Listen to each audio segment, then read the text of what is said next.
Hey friends, you're watching BrainStormAcres. I'm Henry. This is a little different than what we normally do when I shoot a show here in the house. Normally, Irene's sitting right there, but today's a bit different. You may remember that Irene had to go to the hospital for some tests, and it worked out great because she has no issues or major issues that are a problem. But the best part was that she got some answers to questions that had been lingering for 10 years. And the net result is, that's fine. I, on the other hand, have a different situation. While Irene was going through her test in the hospital, I had some muscle pain in my left arm, which happens from time to time. It wasn't a big deal, but it became progressively more sore. Irene came back from the hospital, and we went to see her primary care physician on a Friday, and by Sunday night, I decided that I had to go be seen for this particular problem. I went into my primary care physician, which is also the same as Irene's, on Monday, early because that was when there was an appointment available, and the doctor used an ultrasound machine to examine my bicep.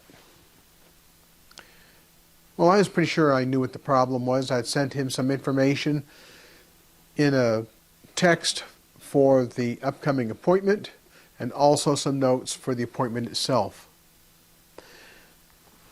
I knew that there was some swelling in my bicep.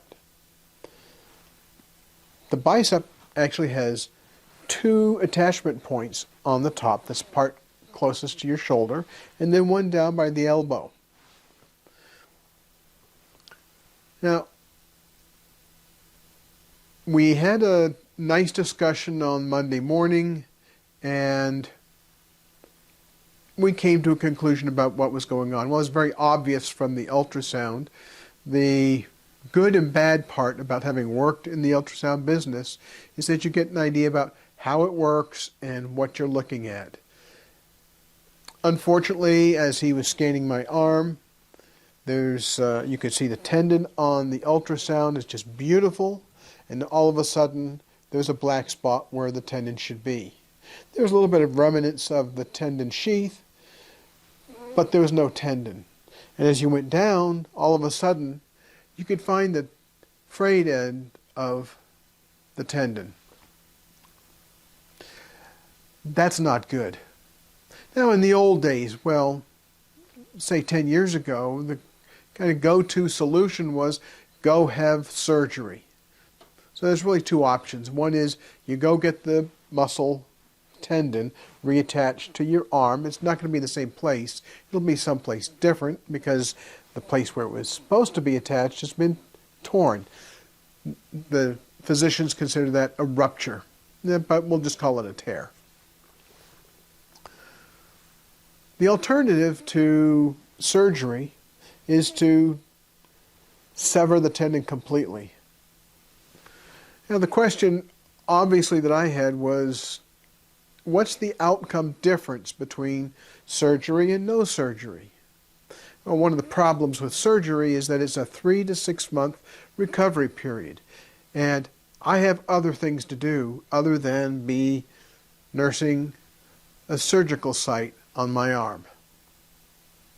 So the doctor and I looked up on the medical databases to find out what the outcomes of the different alternatives were. There's a long history of tendons and tendon ruptures. Well, how did I get here? Well, that goes back 53 years. 53 years ago, I was a high school football player. We had a bomb threat. Now, in the late 60s, it was kind of a common or fashionable thing for high school students to phone in bomb threats to the police department so that they could be let out of school and not do whatever they were supposed to be doing. We got a bomb threat. But Coach Kiley of my high school football team made an arrangement with Bowdoin College that we could go use their field for practice. And one of the things we had was this really cool tunnel that you could crab walk through and run through and tackle the person on the other end of the tunnel. Now the person I was practicing with, Dave Smith, a bigger guy than me, got irritated because I kept on pushing him out of the way. So the last time I went through the tunnel, he grabbed me by the back of the helmet and threw me. I landed on my shoulder with my arm out. And I got an AP separation. That's the front and back part of the shoulder separation. A good friend of mine, Tom Stoop, who I went to high school with, took me out to the Naval Hospital in Brunswick, which is where I lived. And I saw the corpsman, and then I saw the flight surgeon. It was really silly because you could see that my left arm was longer than my right arm by a few inches. So it's obvious that there was an issue up here. That's not good enough. The Navy has a way of doing things, and it's going to be done the Navy way.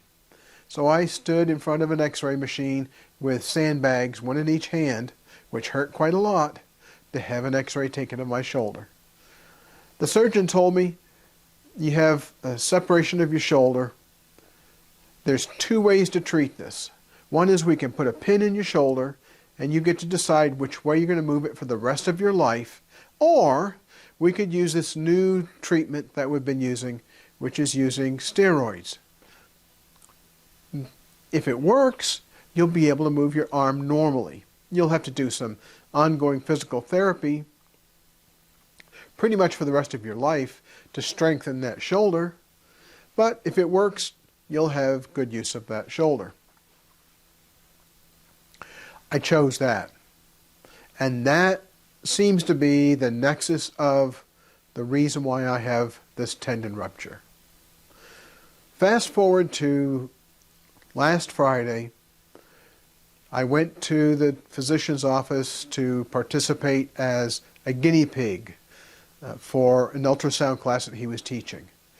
It was filled with medical professionals, a couple of doctors, a couple of nurse practitioners, and people who are studying to be nurse practitioners, and physician assistants. We could follow the tendon down, the tendon disappeared, and then reappeared in tatters attached to the muscle, which is now bunched up down around my elbow. After that session, we chatted about my injury. And I told people, well, 53 years ago I had this series of steroid injections and oral steroids. The consensus was probably the problem with this bicep tendon, which happened to be the long tendon, was caused by the steroid treatments. Now, physicians today know that that's one of the risks you run. Back then, that wasn't well known. You make your choices and you live with them. Now, what did I decide to do about this bicep? Well, my physician and I did some quick research, and we looked at the last 5 years' worth of studies on tendon tears and repairs. And what we discovered was there's no outcome that's better having the tendon severed completely or having it reattached. If I'm not going to have any more functional use out of my bicep, there's no point in having the surgery and taking a 3 to 6 month period to recover. So that's what I've decided.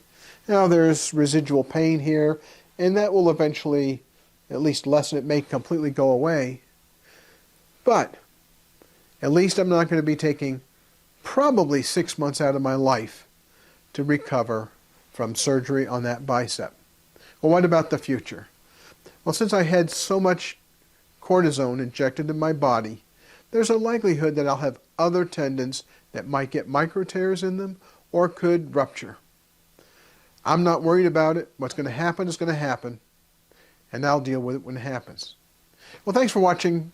Don't forget to hit like, subscribe, and ring the bell for notifications, because we're going to be doing a lot more stuff. Tomorrow we're going to go visit with some friends up in Flagstaff for a couple of hours, and then we'll come back home. I have more work to do on the digital wax injector and some other projects that are going on that have to be done in the next 20 or 22 days. We'll talk again later. Bye.